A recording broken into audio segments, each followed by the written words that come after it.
Assalamualaikum warahmatullahi wabarakatuh. Kita berani masih tetap punya rekening di tempat riba. Wa iyyazubillah. Rezeki kita sudah dijamin, ikhwafillah. Rezeki kita tidak pernah tertukar. Maka segera tutup rekening kita yang ada di tempat riba. Karena 1 detik ke depan kita tidak ada yang tahu. Apakah kita masih hidup? Apakah kita masih bernyawa? Apakah kita masih sempat untuk bertobat kepada Allah? Ikhwafillah, jangan uang yang sedikit menjadi penyesalan tiada akhir.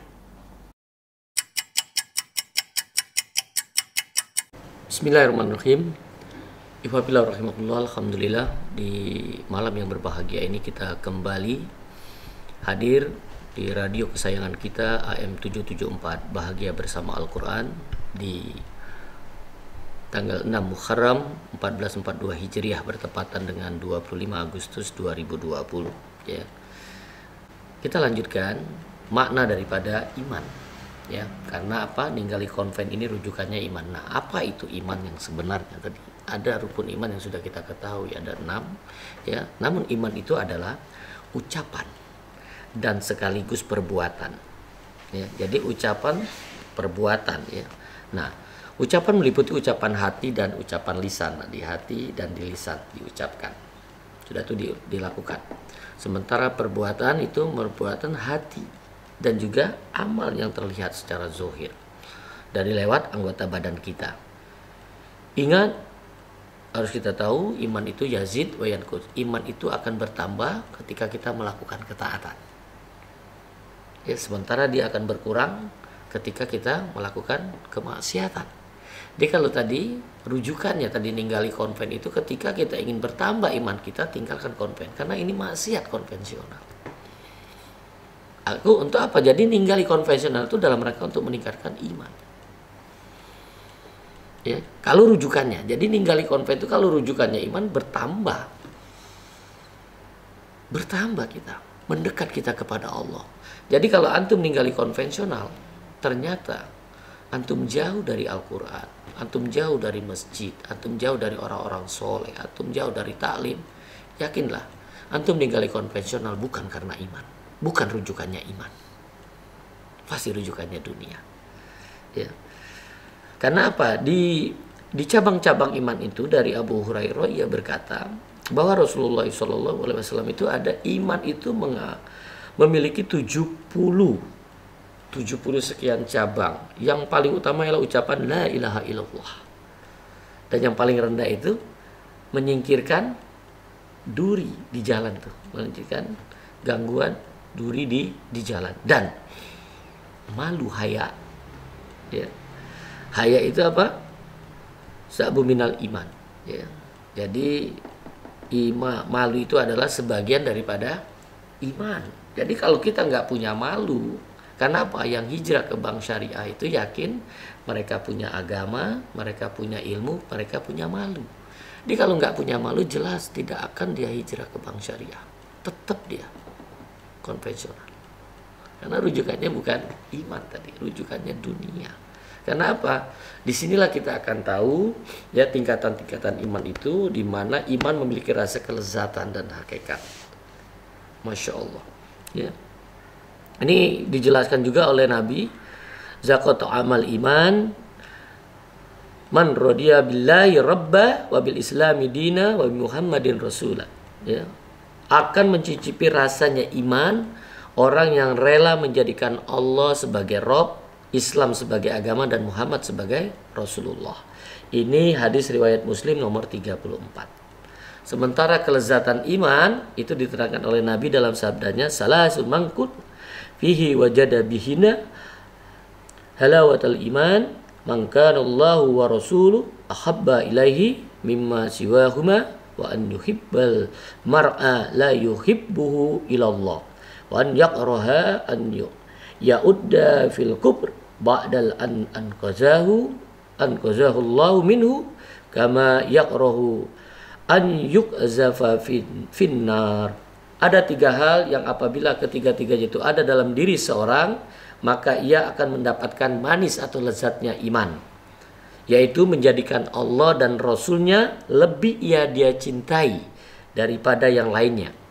Mencintai seseorang tidak lain hanya karena Allah, serta membenci untuk kembali kepada kekafiran setelah Allah selamatkan darinya, sebagaimana kebencian kalau ia dilemparkan ke dalam neraka. Jadi kalau kita sudah hijrah ke bank syariah, ini jelas kita tidak mungkin kembali ke konvensional kalau sudah dapat kelezatan iman. Jadi ada sebagian ya, karyawan bank syariah kembali ke konvensional. Kenapa? Rujukannya bukan iman. Rujukannya bukan iman. Baik ya, tadi sudah kita janjikan bahwa dunia itu penjara bagi orang beriman dan surga bagi orang kafir. Ya, surga bagi orang kafir.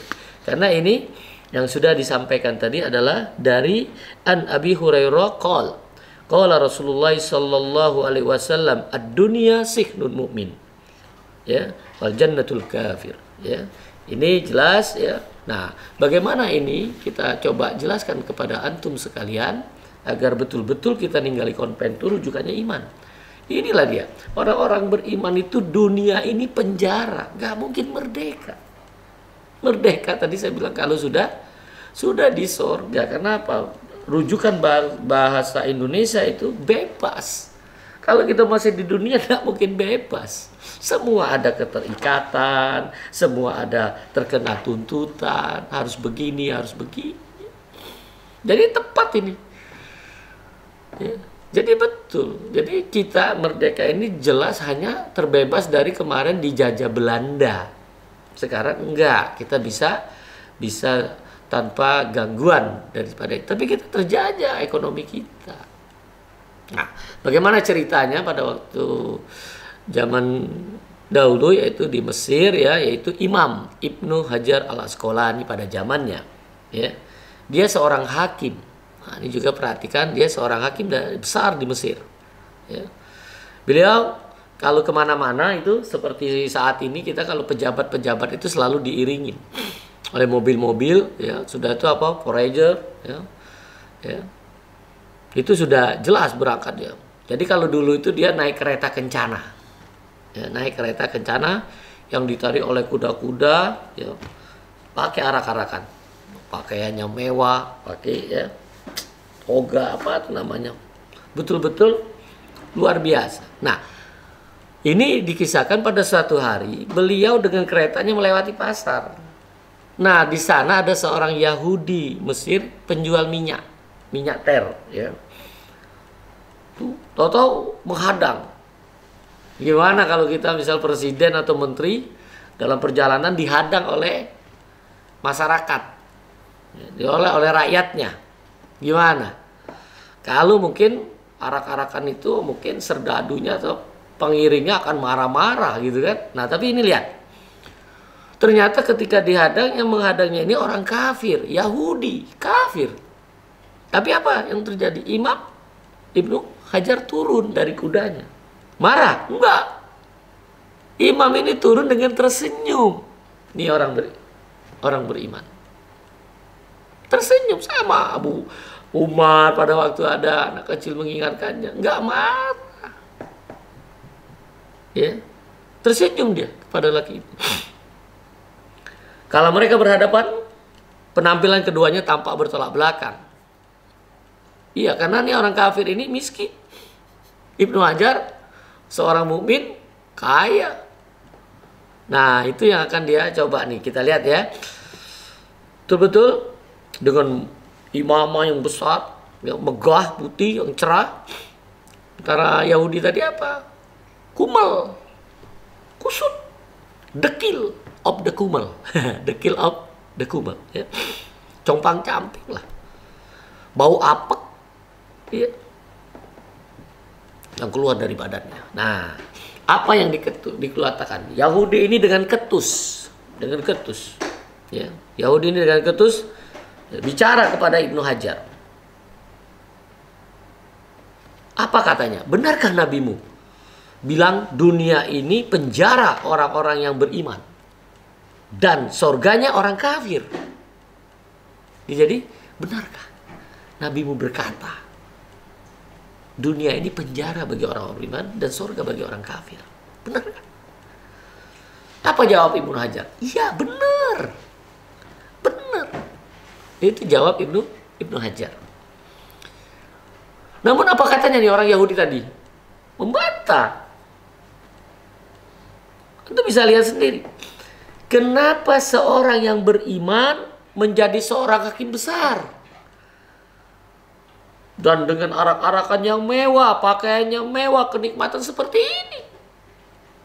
Sedangkan aku yang kafir, ngaku itu orang Yahudi, aku yang kafir. Sekarang lihat, gak ada masalah dia katakan aku kafir. Ngaku, ini kafir kadang-kadang kita gak berani. Ngomong kafir aja takut. Nih, gentle dia. Sementara aku yang kafir dalam penderitaan dan kesengsaraan seperti ini. Lu lihat nih, pakaian gua kumel, dekil, bau apa, miskin. Nih, coba lihat ini. Aku hidup dalam susah dan nestapa. Hanya sebagai penjual minyak wangi, penjual minyak tir tuh. Aku merasa terpenjara dalam kekafiranku. Dia merasa terpenjara dalam kekafiranku. Sehingga aku adalah mukmin. Jadi dia ngaku ini nih, aku adalah mukmin. Sedangkan kamu hidup mewah dan tampil megah, menaiki kereta yang sangat indah. Sungguh kamu seakan-akan hidup di sorga. Maka sesuai hadis tadi, kamu adalah orang kafir. Ini orang Yahudi ngomongin, kamu orang kafir. Tuh, hati-hati tuh ya. Apa yang ketika pembesar, hakim ditunjuk orang Yahudi miskin, ya, bau apek gitu. Apakah Ibnu Hajar langsung marah? Tidak, Ibnu Hajar melihat, mengangguk apa yang dikatakannya. Tetap tersenyum di bibirnya, senyum. Tersenyum dia. Dan katakan, sudikah jika aku jelaskan padamu makna dari hadis itu? Duhai cucu Yakub. Jadi ya, Yahudi itu kalau Israel ya. Jadi cucunya Yakub itu Israel. Tapi sekarang dia sangat malu kalau dipanggil Yahudi. Harusnya cucu Yakub itu akan naik harganya ya. Sudikah aku jelaskan cucu Yakub? Itu kata Ibnu Hajar. Yahudi laki tadi mengangguk. Apa kata Ibnu Hajar? Dunia adalah penjara bagi seorang mukmin. Dunia adalah penjara bagi seorang mukmin. Seperti diriku. Papan Ibnu Hajar. Sebab segala kemewahan yang aku nikmati sekarang sungguh tak ada apa-apanya bila dibandingkan apa yang Allah sediakan untuk kami nanti di sorga. Tuh, kalau antum orang beriman, yakinin itu. Sementara dunia ini masih menahan langkah kami. Lihat, dunia ini masih menahan langkah kami. Dengan jarak waktu, menguji keyakinan kami dengan takut. Takut apa? Takut lapar, takut lelah, takut kekurangan, kehilangan jabatan, ya, kesempitan harta, dan kesedihan. Adapun di sorga, tak ada lagi semuanya. Itulah merdeka. Hanya nikmat yang tak berakhir dan tidak membosankan kalau kita sudah di jannah. Di sorga. Sungguh, meski kau melihat tanpa, ya, mesti kau melihat. Ya, kami terlihat mewah, megah. Enggak ada apa-apanya ketika kita masuk sorga. Kami masih terpenjara ini.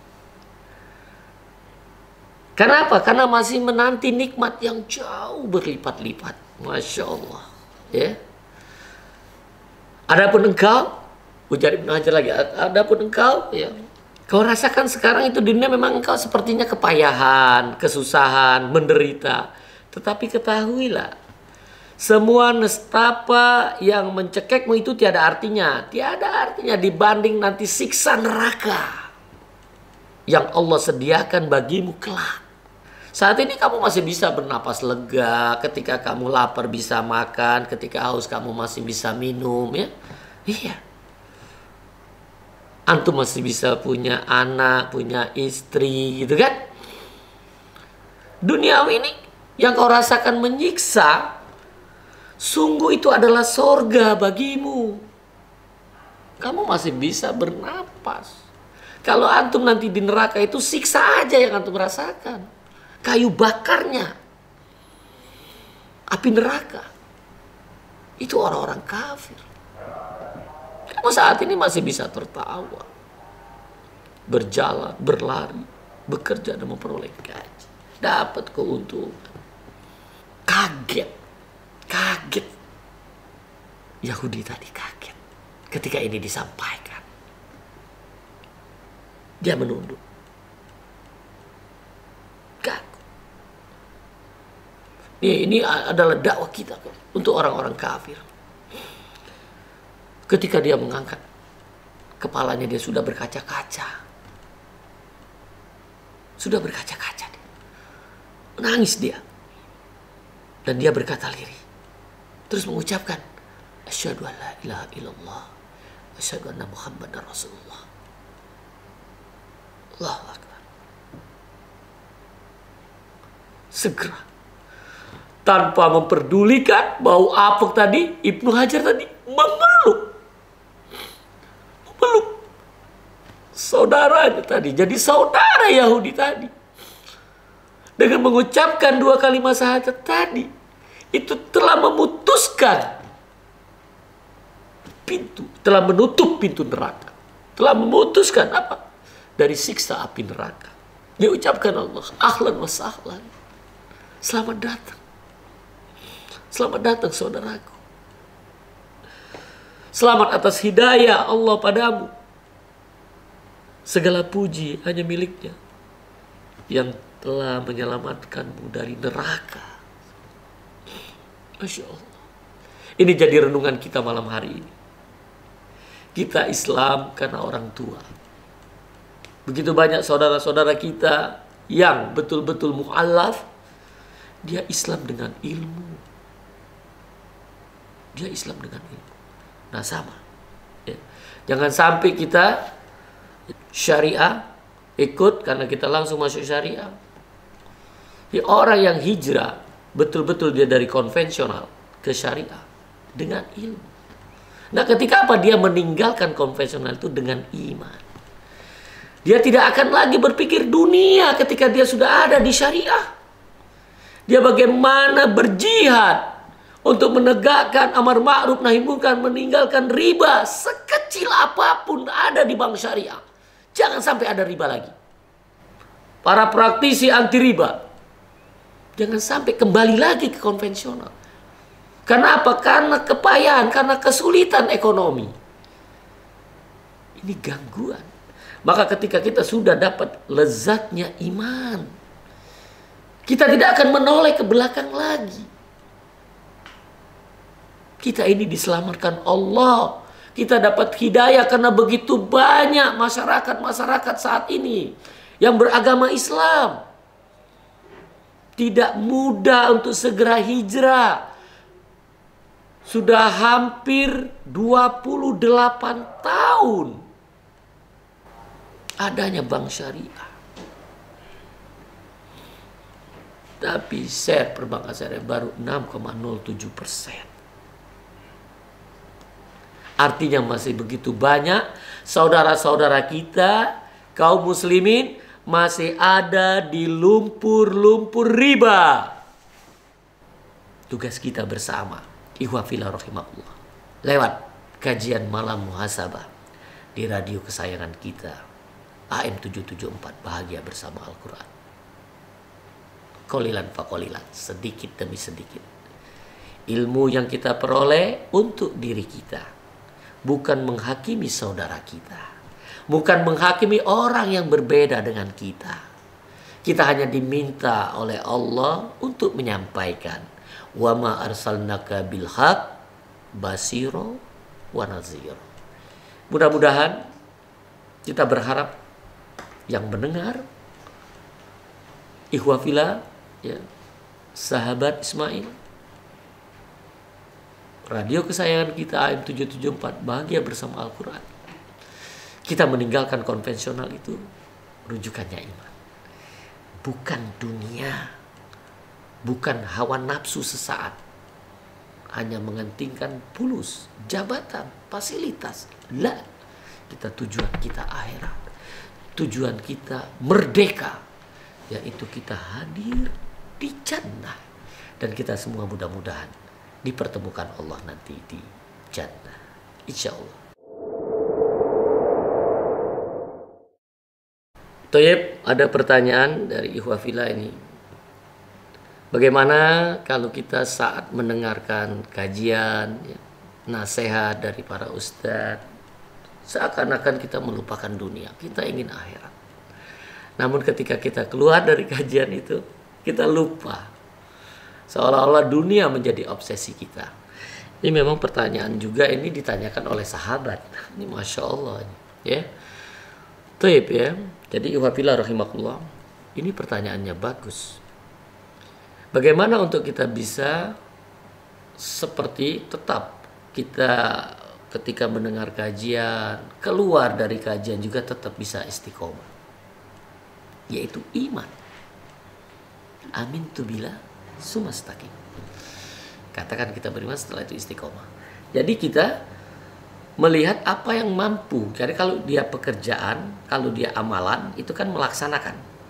Nah, melaksanakan itu sebatas kemampuan, jangan berlebihan, sebatas kemampuan, sedikit demi sedikit, qalilan fa qalilan. Ini kalau kita kepingin tujuan kita merdeka, jannah, ya, sedikit sudah itu istiqomah. Jadi bukan semuanya. Kadang-kadang kita banyak berlebih-lebihan. Kalau kita berlebih-lebihan, yakinlah sebentar. Nah, makanya untuk bisa seperti itu harus dengan ilmu. Biasanya sering banyak itu dia ikut-ikutan, sebentar selesai. Jadi kalau kita mengamalkan sesuatu dengan ilmu, amalan-amalan ibadah harus dengan ilmu. Ketika ada hadis, ketika ada perintah Al-Quran, perintah dari hadis, amalkan. Sebatas kemampuan. Karena yang nggak bisa mengamalkan ini pengikutnya iblis. Sementara kalau itu perintahnya larangan, artinya meninggalkan. Nah, kalau meninggalkan ini langsung, tidak ada sedikit-sedikit, ya. Jadi kalau ada larangan itu langsung saat kita dengar saat itu juga. Karena 1 detik ke depan kita tidak tahu kita masih hidup. Nah, ingat.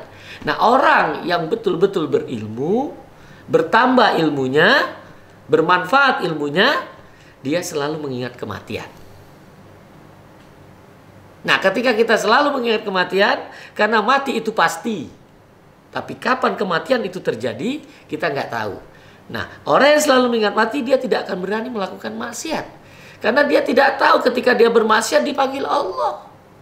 Nah, maka dia akan berhati-hati di sana. Nah, untuk bisa tadi istiqomah, ingat mati. Ingat mati. Nah, itu iman kita bertambah, ilmu kita bertambah. Nah, orang yang bertambah, ya, Buddha bin Iyad katakan ketika kita orang-orang yang selalu mengingat mati. Ya, kalau kita selalu mengingat mati, insya Allah, ya, kita tetap akan istiqomah. Ya, kita tidak akan berani bermaksiat sekecil apapun. Maka kuncinya ingat mati. Nah, supaya kita bisa apa yang dapat nasihat itu bisa kita amalkan. Ya, insya Allah. Karena kita tidak tahu 1 menit ke depan kita masih hidup. Jangan sampai penyesalan tiada akhir ketika kita bermaksiat dipanggil Allah. Wallahu a'lam.